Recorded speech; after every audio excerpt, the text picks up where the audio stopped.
Hey everyone, Nitron here, and today I'll be starting this mini-series about the Theorycraft deck lists for Murder at Caste Nathria, the next Hearthstone expansion. Over the next 10 days leading up to the expansion, I'm going to be going over deck lists for each of the 10 classes of Hearthstone, and today's we'll be starting with Demon Hunters. So here I have 3 deck lists for us. 2 of them are going to be focusing on the new relic cards from Demon Hunter for this expansion, and the last one will be Death Rattle with some new life breathed into it with some of the new cards releasing. We'll start off with the Death Rattle list first. This is the shell of the deck without any of the new cards added in yet. Here we find a very similar list to what we used to have from back in Forge and the Barrens and onwards. So we have our core Death Rattle package with Razor Boar, 3 drops like Devouring Ectoplasm, Fell Rattler. Mancrick's kind of just a solid legendary in this list because it curves out.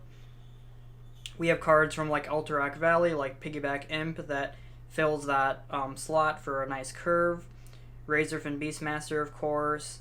Cards from Sunken City, like Ajaran Defector. And just like a nice curve of Death Rattles. If we go and look at the actual list, here we have the full list with the new cards additions from the Murder at Caste Nathria. Our main card here is Crixus. The reason why Crixus is very, very good in this deck is because the downside of it, which is the Battle Cry, which discards your entire hand, can be skipped over by using Razorfin Beastmaster's effect by pulling out the Death Rattle minion that costs 4 or less. So you can pull him out, and then you get the benefit of a Death Rattle to draw 3 into your hand when it dies. Of course, on top of the 7/7 stats earlier in the game. This is the main reason that the deck is getting life breathed back into it. And the other card that is being featured here is Sin Runner from the expansion, which is Death Rattle that destroys a random enemy minion. This is mainly because it curves out nicely for that 5 mana spot. The only other 5 mana card you're going to be playing usually is either Bone Glaive here, or a Talon Fordring if you have it in your hand. The other upside to it is that Deathspeaker Blackthorn. We'll go back over here to see it better. Deathspeaker Blackthorn can pull out 5 cost minions that are Death Rattles, and Sin Runner fits into that spot perfectly. So you can get better stats out of Deathspeaker if you get him out on turn 6 with a coin. And overall, these 2 card additions to the deck will make it more solid in my opinion, and possibly make it a contender on the ladder again. Next up, we're going to be going over the new Relic deck. We'll be starting off with just a 30 card regular version of the deck. This is the shell of the deck. We don't have all the Relic cards in it, and any other new cards were in addition, so we have a lot of tempo cards like Battle Fiend for 1, a Dread Prison Glaive for combos. We have health buff, attack buff cards like Fury, Chaos Strike, Multi-Strike. They give us attack buffs so we can do combos with the Dread Prison Glaive.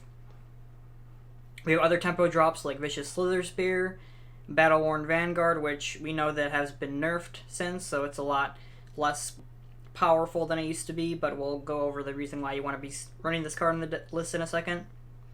We also have cards like Flanky Maneuver, which are usually unseen these days in decks, which we'll cover in a second. Again, why cards like this are important.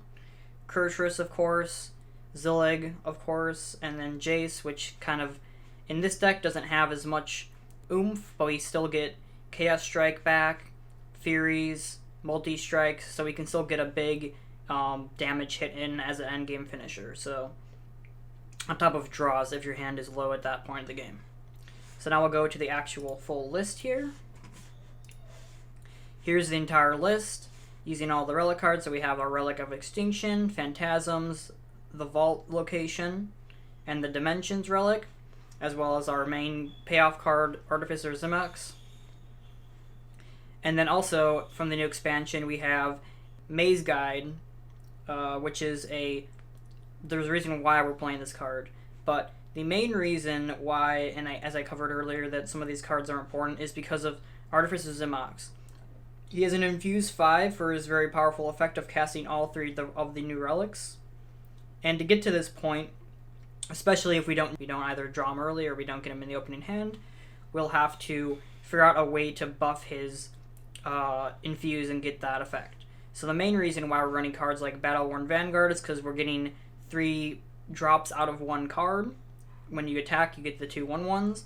So if those get cleared out, it's 3 progress towards Zimox if he's in your hand.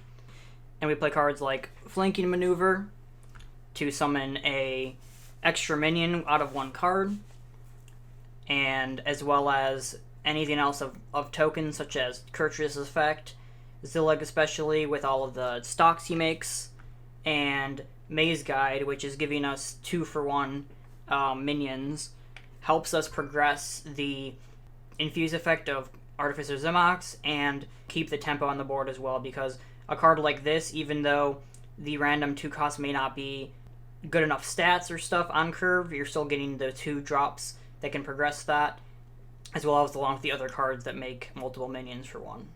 And now we're going to cover the final list, which is my personal favorite that I'm probably going to be trying out, Prince Renathal version of the Relic list. So in this version of the list, we're going to go up to 40 health and 10 extra cards in the list, and this kind of just uses the current Fel list that's being played in the Sunken City meta, and we're going to be basically adding in that package of Relic cards. So if we look, we kind of have the all-in for Fel, so we have, of course, Fury, then we have our Metamorphin that gets buffed based off Fel stuff. We have a lot of draw with Sigil of Alacrity, as well as Spectral Sight. We have like the cheap spell stuff like Predation, which also counts as a Fel spell. The Lady Atheno combos with and Herald of Chaos. All this kind of like very solid Fel package stuff that we've had before, as well as with the Relic stuff basically stacked on top of that with 40 extra health. So this kind of transforms the 30 card aggressive Fel list into a more controlling style list, because now we have these relics, which some of which are, such as like the Phantasms, are somewhat slower because they're not immediately having an impact on the board, but we're getting that very big payoff with Zimox, and since we don't have to deal with only 30 cards in the list, we don't have to be kind of pigeonholed into playing cards that are going to make more things, or like token based cards, because we have all of the extra minion drops like the Metamorphin, Herald of Chaos, Lady Atheno, Fossil Fanatics. We have all of these extra minion drops that weren't in the other deck.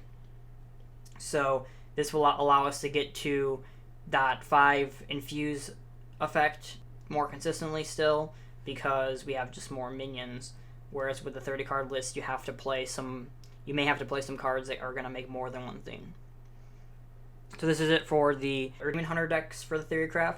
Tomorrow I'll be covering the Druid decks, and I'll see you then. So thank you for watching.